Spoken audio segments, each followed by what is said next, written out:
Hello there, brothers and sisters. About to get into another teaching. This will be part 3 of the Spiritually Armed and Dangerous series, if you will. There'll be more segments to come. I hope you guys take this very serious. To me, it is an absolute necessity to have this armor. I mean, if you believe in God, you believe in salvation, you have to believe in the enemy. The enemy is among us. Um, we deal with the influences of the enemy every day. Um, Shout out to my brother Michael. We've been having many discussions about this matter. One of these teachings we will engage together, have a little bit of a conversation podcast, if you will. Once again, I am going to read. This is Ephesians chapter 6, verses 10 through 20. Finally, my brethren, be strong in the Lord and in the power of his might. Put on the whole armor of God, that ye may be able to stand against the wills of the devil. For we wrestle not against flesh and blood, but against principalities, against powers, against the rulers of the darkness of this world, against spiritual wickedness in high places. Wherefore, take unto you the whole armor of God, that ye may be able to withstand in the evil day, and having done all to stand. Stand therefore, having your loins girt about with truth, and having on the breastplate of righteousness, and your feet shod with the preparation of the gospel of peace. Above all, taking the shield of faith, wherewith ye shall be able to quench all the fiery darts of the wicked. And take the helmet of salvation and the sword of the Spirit, which is the word of God, praying always with all prayer and supplication in the Spirit, and watching thereunto with all perseverance and supplication for all saints. And for me, that utterance may be given unto me, that I may open my mouth boldly to make known the mystery of the gospel, for which I am an ambassador in bonds, that therein I may speak boldly as I ought to speak. To me, it tells us that we're not battling against flesh and blood. In my opinion, he says that because it appears to us that that's what we're doing. We engage. We can't see the spirit realm. We can't see the true enemy. But when we deal with our fellow brothers and sisters that may be having problems with addiction or anger or, ignorance, which I thought was a horrible word back in the day, and now I understand it much better. Ignorance is just meaning something you're unaware of that you should be aware of. It's not, talking down to someone or anything like that. I've been ignorant of many things. I was ignorant to all of the things I'm speaking of nowadays. So,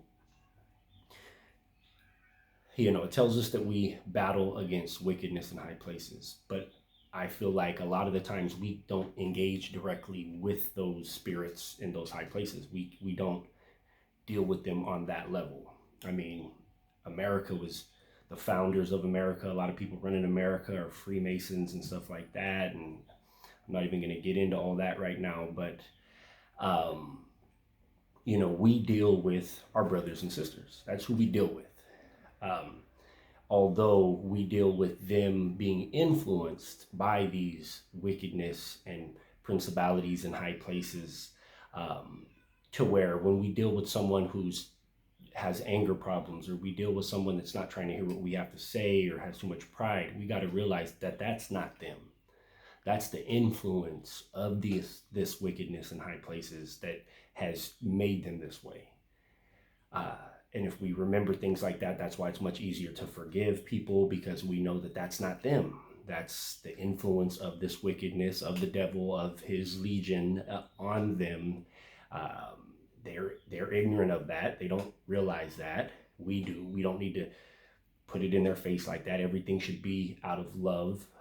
Otherwise, you're never going to get through to people. You can do things completely out of love. It tells you to speak boldly, but people still might not want to hear what you have to say.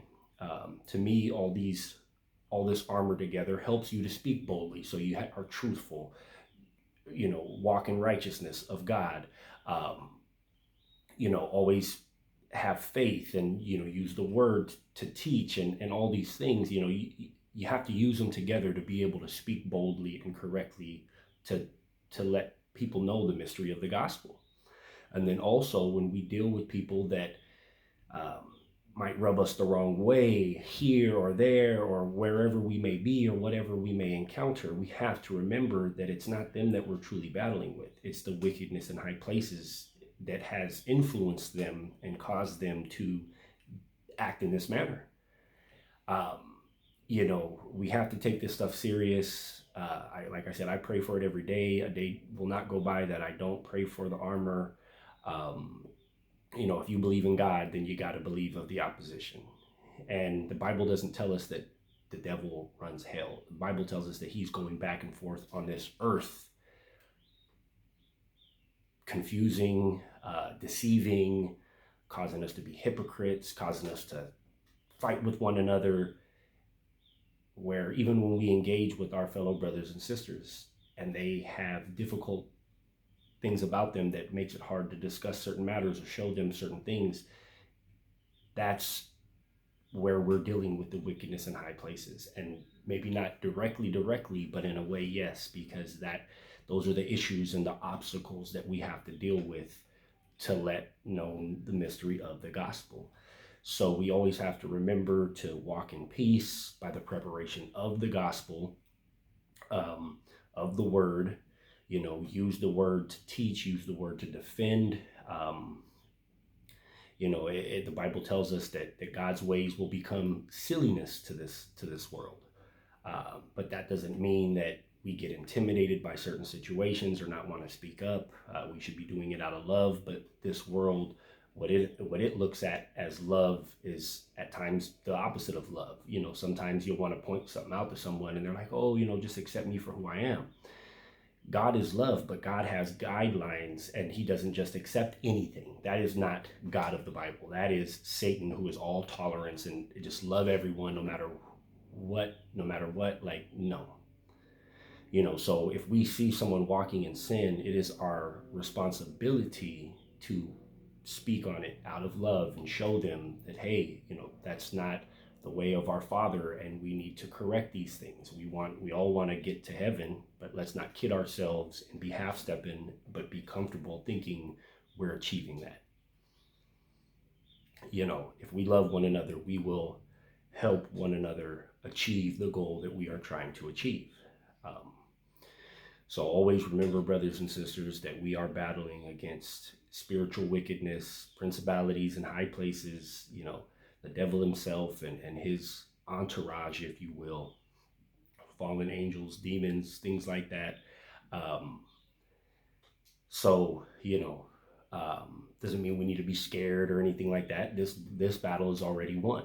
All that Satan's trying to do is get as many of us to be hypocrites and half-step and if you can't beat him, join him type of thing, where he's just trying to take us down with him. So we have to remember that we're not battling against this flesh and blood, the people we're dealing with. We are battling against, that wickedness that has influenced them and caused them to be this way. And those are our brothers and sisters. We love them. So we got to, cut them slack in that regard and realize, look, I can't take this so personal. I can't take these situations so personal. That's not really you. That's the influences of this world that have caused you to be that way. And I got to always remind myself of that. That way I'm not always walking in anger or, you got to walk in peace. That's why I was explaining the last video that that's probably the hardest thing to do. But if we can remember that we are fighting against wickedness in high places and not necessarily the person we're dealing with, it can help to keep us on track, and the gate is narrow. The gate is narrow, the path that we're looking for, the path is narrow, the gate is narrow, the path is narrow, and the path is very wide where most will go, and that's not the path we want to be on. The path we're looking for is very narrow, few will find it, so let's do the best we can to help others find that path, doing it out of love, speaking boldly, with love, truth, always speaking in truth, So yeah, I just wanted to touch base a little more. Like I said, there'll be more teachings because this is vital. You don't underestimate this. Don't think, oh, he's, I don't need it. Come on now. this is a wicked world we live in. If you can't see that, you're kidding yourself. So we have to arm ourselves. We have to prepare ourselves. And we can't see the enemy directly. You know, we might look at another fellow human being and think, oh, that's the enemy, or because their views, or because their words they use, or something like that. But it's the wickedness in high places that has influenced them to become that way, and that's the true enemy. So let's always remind ourselves of that. Let's love one another. I love all you guys. God bless. And until next time.